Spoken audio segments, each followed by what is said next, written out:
Welcome to the Functional Medicine Radio Show with your host, Dr. Carri Drzyzga, known internationally as the Functional Medicine Doc. Dr. Carri is committed to helping patients find the root cause of their health problems and fixing the cause with natural treatments so they can feel normal again. Dr. Carri is the founder of Functional Medicine Ontario and is the author of the hit book, Reclaim Your Energy and Feel Normal Again. Please welcome your host, Dr. Carri Drzyzga. Hello, everybody, and welcome to the Functional Medicine Radio Show, the only internet radio show dedicated to giving you real solutions to improve your health.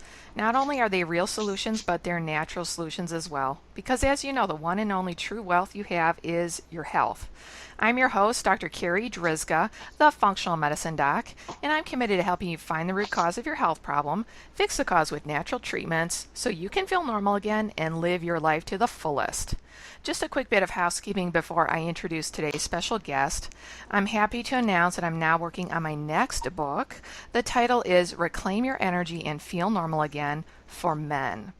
I've discovered 14 root causes of fatigue. I like to call them the fatigue factors, and in this book I'll explain 8 of the 14 and how they specifically relate to men. And of course I'll include my own personal fatigue story, along with 4 or 5 other stories from real fatigue cases from my private practice. This book should be ready later this year, so keep an eye out for it. That's it for our housekeeping, so let's get started. I'm very excited about this week's show because my special guest is Dr. Stephen Wangen. Let me tell you a little bit about him. Dr. Wangen is the co-founder and medical director of the IBS Treatment Center. He's a licensed and board-certified physician, the award-winning author of 2 books, and he was also named one of Seattle's top doctors. Having suffered from IBS as a young man, Dr. Wangen has dedicated his life to solving this complex problem of IBS and promises to get you out of your bathroom and get you back to your life. Dr. Wangen, thank you so much for being my special guest today on this episode of the Functional Medicine Radio Show. Well, thank you, Dr. Carri, for having me on your show. It's a pleasure. As I was doing some research for our interview today, I was on your website and I just love the tagline that you have, get out of the bathroom and get back to your life, because it's just so true for so many people. They are just a slave to their bathroom. Right. I think a lot of people can relate to that. And I've been there as well and can relate. And when we finally hit on that, I thought, well, maybe that'll speak to people, because that's our goal, is really just to be able to meet people where they're at and listen to them, because I know what it's like. You go to the doctor and a lot of times that's not what happens. They just say, well, okay, and they run some tests and they say, well, basically you're fine, and you're like, that's crazy. I'm not fine. But that's kind of how you left feeling crazy, basically. Exactly. So for our listeners out there, and I know in my private practice at Functional Medicine Ontario, I have a lot of patients coming in and they suffer with constipation or diarrhea, or they've got both. They sometimes have bloating and gas, abdominal pain, lots of different chronic digestive symptoms. They come in and they tell me they have IBS, but then I actually ask them, have you formally been diagnosed as having IBS, or you just think you have IBS? And a lot of the times they're like, I just don't know. So can you explain to our listeners, how does a doctor properly diagnose IBS?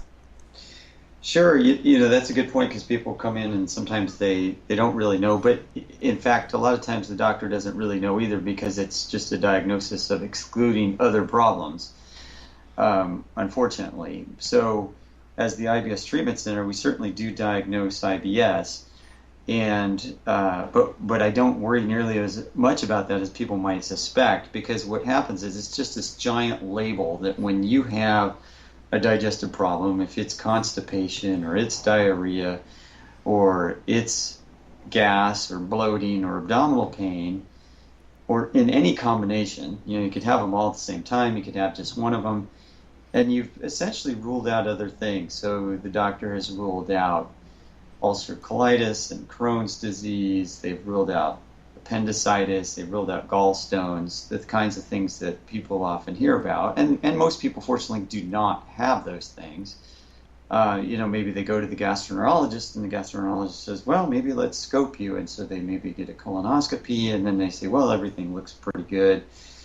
And which those things aren't going to solve the problem anyway. Even if they looked in there and they found something, it wasn't going to cure you. It was just going to look and see what they might find if they found an ulceration. So you end up in the long run with this broad label where they say, well, we don't see anything else wrong. Maybe let's call it IBS, which means Irritable Bowel Syndrome, which means what you already knew, was that your bowel irritated you, and now we've attached the word syndrome to it. So you go home thinking, wow, okay, I've got a diagnosis, and then you realize, wait a minute, what do I really have? I have the same problem I started with, and I'm probably no further along to a solution unless I see somebody who can really focus in and is an expert in this area, as opposed to somebody who's just ruling out other problems.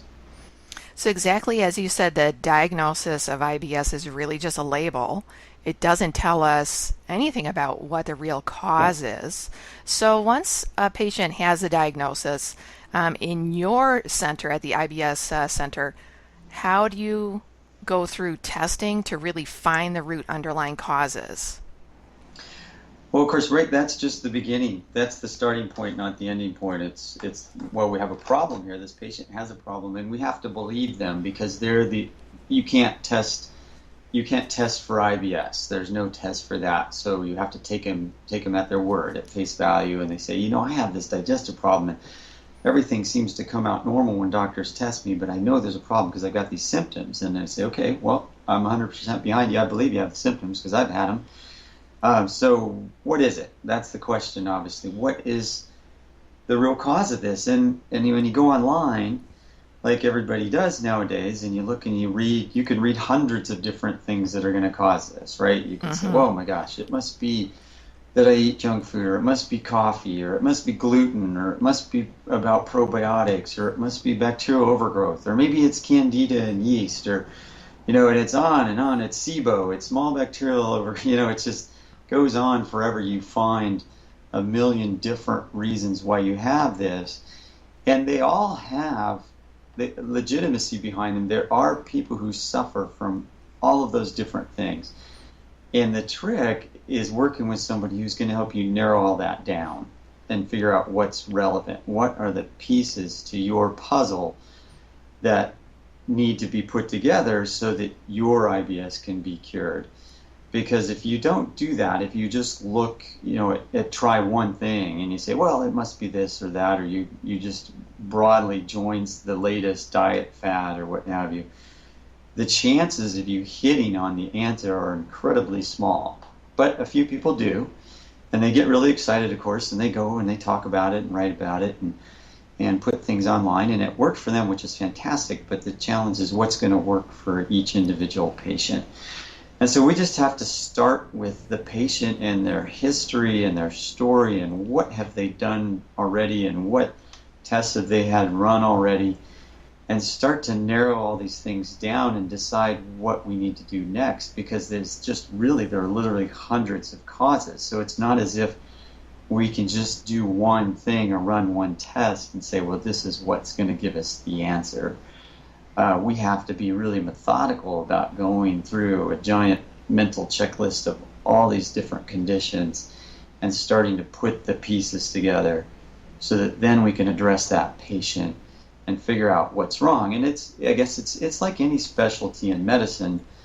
You don't expect to be able to get the answer just by reading about it, online. It's really about just meeting each patient where they're at and narrowing down this huge complex picture so that you can get to the right answer or combination of answers for patients, because a lot of people have more than one problem occurring at the same time, and that's important to figure out and to recognize, because of course they may say they may be gluten intolerant, but they cut out gluten and they don't necessarily feel better. That doesn't mean they're not gluten intolerant. It just means that there's more to the puzzle, and we need to figure out what else we're missing.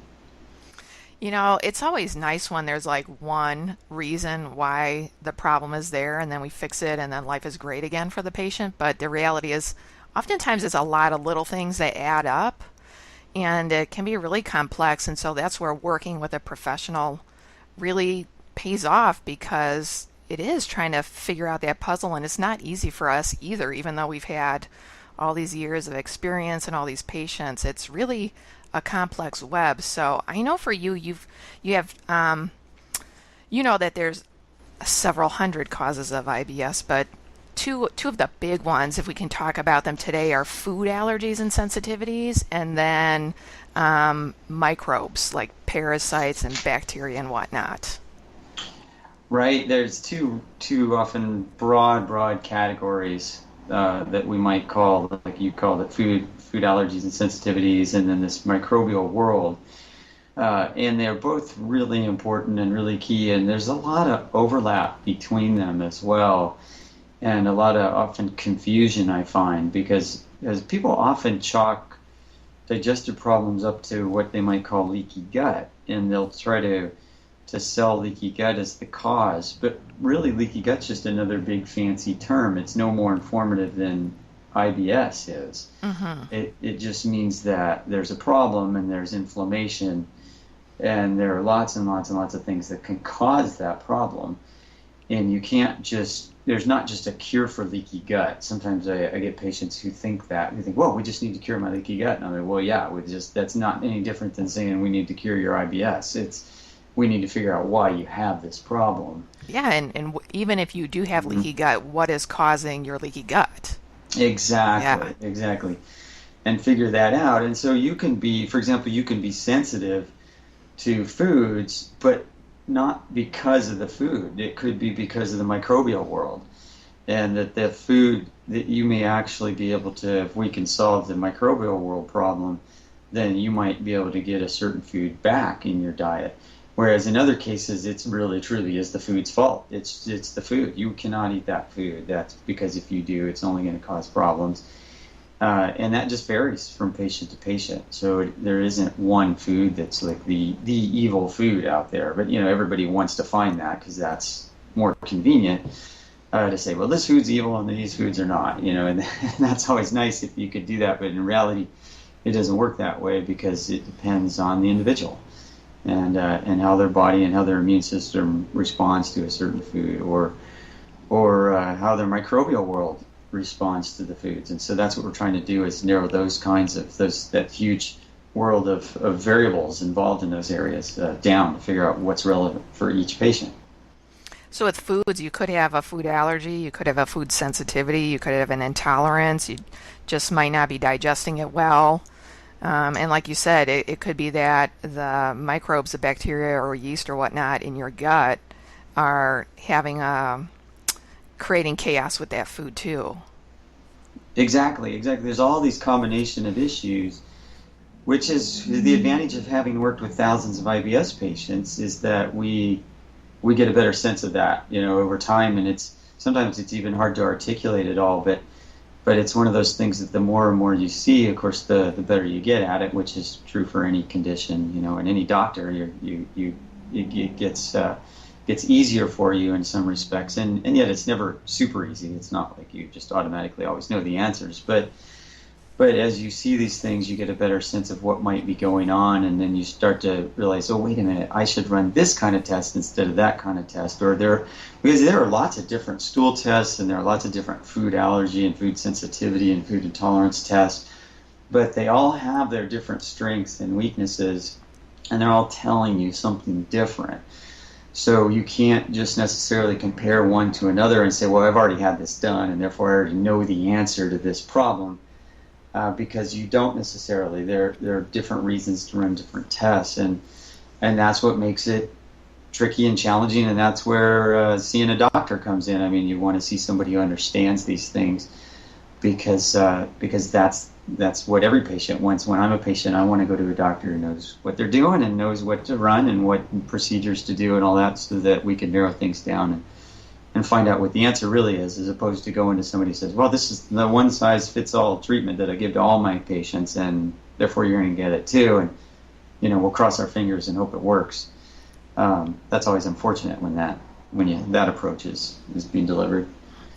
So sometimes, and you probably do this in your practice, like I do it in my practice, a patient will come in, they'll have a list of foods that they'll say, every time I eat these foods, I feel terrible, my symptoms get worse, and I'll kind of look over the list of foods and I'll see, do these foods have anything in common? Like, are they all high FODMAPs foods, or are they all high in sulfur? Trying to really figure out, maybe it is not just a food sensitivity, maybe it is something bigger than that. That's right. That's one thing you have to look for when patients tell you these things, and that's important information. I always want to know how they feel and what they feel reactive to and what their sense of things is, because you often get really good clues from patients. They know enough, they know more about their body than anybody else. And so it's really valuable to get as much information as I can from them. But I might be thinking about that information completely differently than they are. They might tell me that they react to 10 or 20 things, or they might tell me they react to everything. And I believe that they feel that way, but then my job is to sort out, why do they feel that way? What is it that's going on? And there might be certain foods that are related in one sense, and I'll say, yeah, maybe that's the explanation for that group. But then there might be other foods that just don't fit any pattern, and I say, wait a minute, you might be reacting to that even just because of all the inflammation and irritation in your digestive tract. You're just simply reacting to some of these other foods, likely, because you can't digest them well. And once we get you healed up, it'll be a lot easier to figure that out, because then we might figure that, oh, these other foods over here are just fine now that you can digest fine. And we don't have to worry about them, but we still have to worry about maybe the initial group. And yeah, there are a million different things like you mentioned, and it can be anything. It can be additives and preservatives and sulfites, and and there's all these other philosophies. There's FODMAPs, and there's just all kinds of things. And it's so hard for a patient to separate all that and differentiate it and figure out what's real for them and what's not. So in your IBS treatment center, how do you help the patient, how do you help them get through that maze of food allergies and sensitivities? Do you recommend elimination diets? Do you recommend like actual blood testing? Well, there's value in lots and lots of different approaches. I mean, you obviously can learn things from elimination diets. You can learn things from blood tests. You can learn things from all kinds of tests, from stool tests. You're learning different. You're getting different information from each of them, and trying to put it all together. And so it's always interesting to me, when you can't say, oh, this is the one test that's going to solve everybody's problem, and then, or you get a test back and you say, this doesn't match what the patient's telling me, and people often assume that the test is bad. Well, not necessarily. The test isn't necessarily bad or wrong.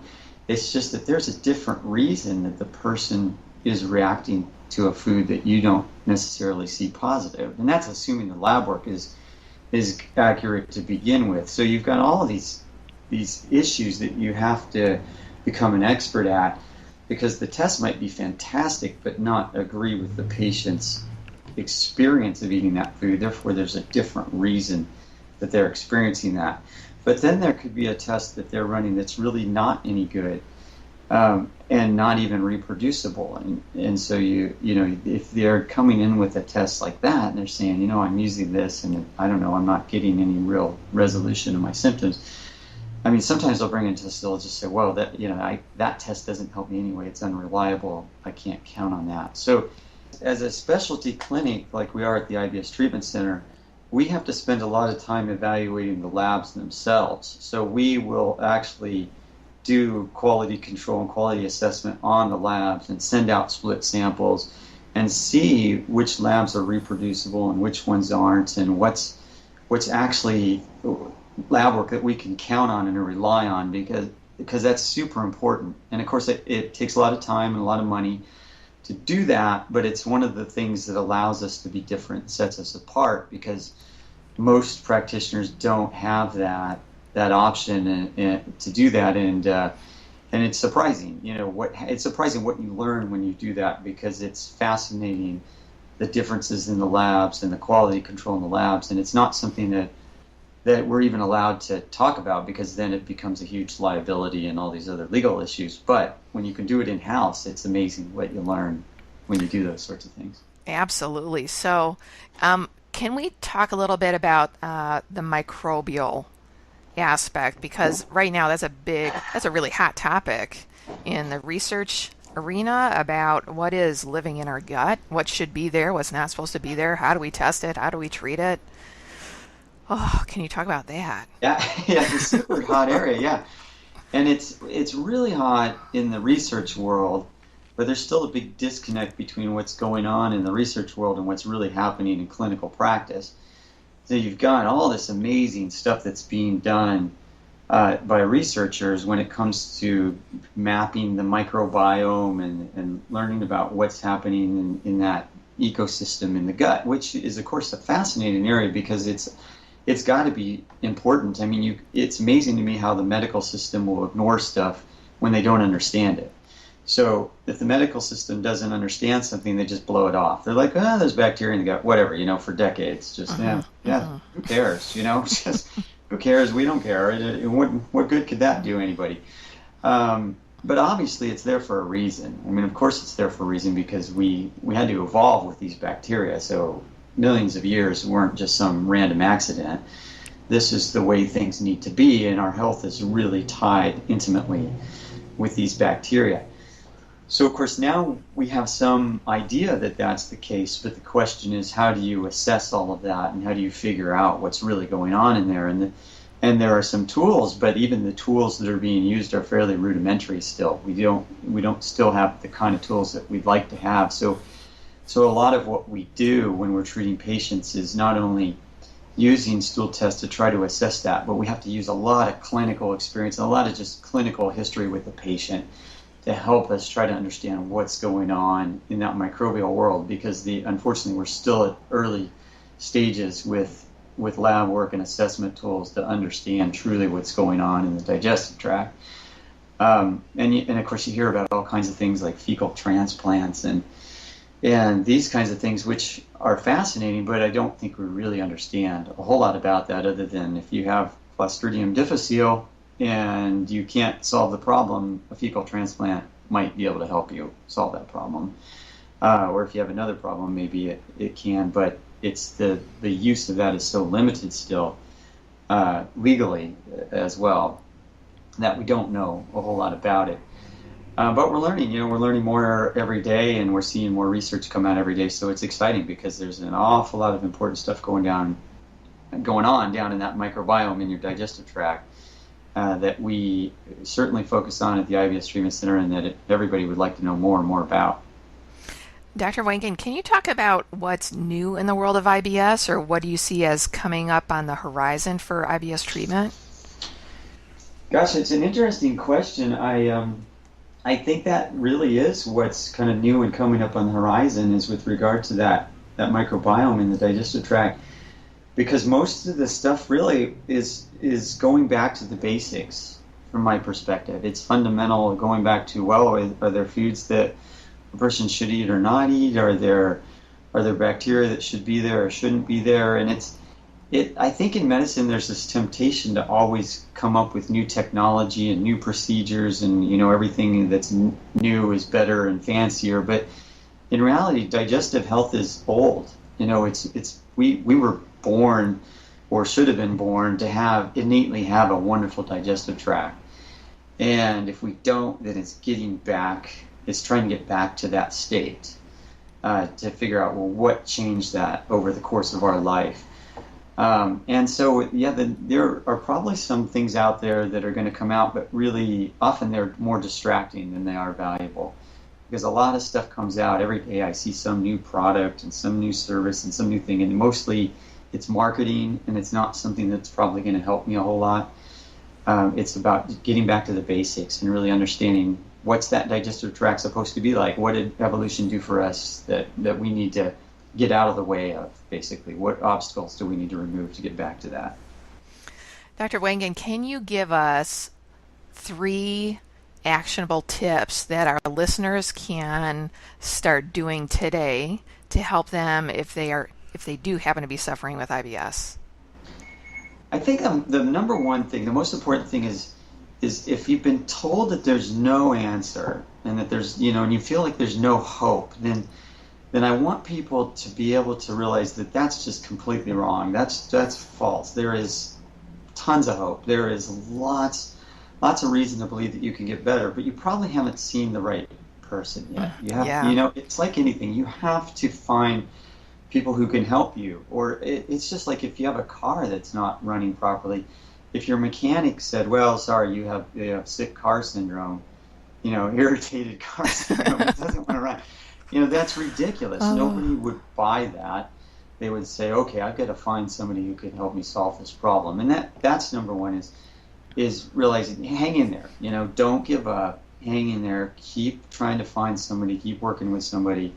Or finding, trying to find that person who can help you, because you need to find those people. We all need a team. We need a team of people who help us with whatever our issues are. We got to find those people and let them help support us. And if somebody's not helping you, then move on. If it's not working out, then say, "Hey, thank you, but I need to find somebody else who can help me." That's one of the biggest things. And really, that kind of covers the whole picture, because it's not just about, you can certainly try things, and you'll see products, this special probiotic and that probiotic and this diet and that diet, and it doesn't hurt usually to try most of that. But don't get too caught up in thinking, "Oh my gosh, I've got to do more and more of that," or pile on another supplement, be taking a bag full of supplements and doing, I see patients trying to do 3 different diets at the same time and going, "Oh my gosh, there's nothing left." It's just those are not the right things for you, and if they're not working, within a month or two, they're probably not going to work anyway. Beyond that, and it's time to say, "Wait a minute, there's got to be a better answer, and I can move on from that." So I wish there was a nice, simple, miracle cure I could just give everybody and say, "Hey, just take this thing, and all your problems are going to be solved." But of course, in reality, it's not that simple. If I would love to be able to just sell everybody that one thing, but that's never going to happen. It takes a personal touch and seeing the person and really knowing that there's hope, but we have to take some time to work it out and figure out how we can best help them. Absolutely. And I know for me, when I have a patient that comes in and they're like, "Well, I've been told that I'm just going to have to live with this for the rest of my life and nothing can be done," and it just breaks my heart, because they should have hope, because there is an answer out there. It's just a matter of time. It's like that needle in the haystack, you just have to keep at it, keep digging at it. And sometimes it is finding the right doctor to work with to try and work through the maze, but the answer really is out there. It's not in your head either. Probably not. No, it probably is not. Just, once in a while that happens, but most people are led to believe that, because in the medical system, when they can't find anything, usually they just say, "Well, it must be stress, must be anxiety, just go deal with it." And in reality, what I find is about 90% of the time, or even more, it's really not that. It's the stress and anxiety are being caused by the IBS. And that when we could solve that, the rest of your life often comes together really nice. And then you go, "Hey, this is great. I can get back to the things I want to do, and I can hike and bike and just get away from the bathroom," like we said, Yeah, get out of the bathroom and get back to your life, like our tagline says. And it's so exciting and fun to see that, and to get, postcards from people traveling now and doing all these wonderful things that they couldn't do because they were suffering and they thought there wasn't any hope. And so that's what we focus on, is getting people getting their lives back. Because if that's not happening, then we're missing something. That's the goal. So, Dr. Wangen, we're running low on time. How can our listeners find out more about you? What is your website? Do you have a Facebook page? All that stuff is on our website, ibstreatmentcenter.com. And there's loads of information on there about what we do, and about even if people want to come to see us. We see people from all over the continent, even all over the world, at ibstreatmentcenter.com. And we have 2 clinics. We have one in Seattle and one in Los Angeles.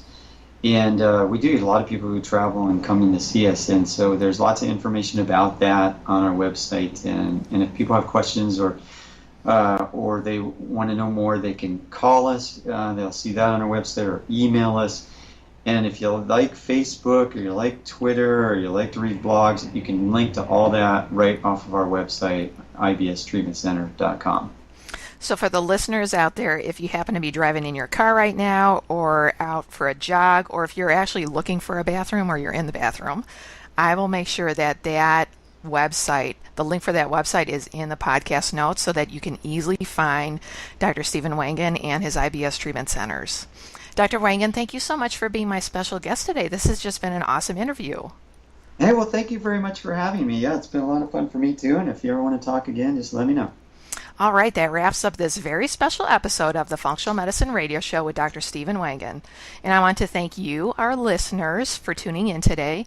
And I'd like to invite you back next week for another episode of the Functional Medicine Radio Show. As always, I'm your host, Dr. Carri Drzyzga, the Functional Medicine Doc. Have a great week, everyone. You've been listening to the Functional Medicine Radio Show with your host, Dr. Carri Drzyzga, known internationally as the Functional Medicine Doc. Dr. Carri is committed to helping patients find the root cause of their health problems and fixing the cause with natural treatments so they can feel normal again. Dr. Carri is the founder of Functional Medicine Ontario and is the author of the hit book, Reclaim Your Energy and Feel Normal Again. Please tell your friends about the Functional Medicine Radio Show, and we'll see you next week with more from Dr. Carri.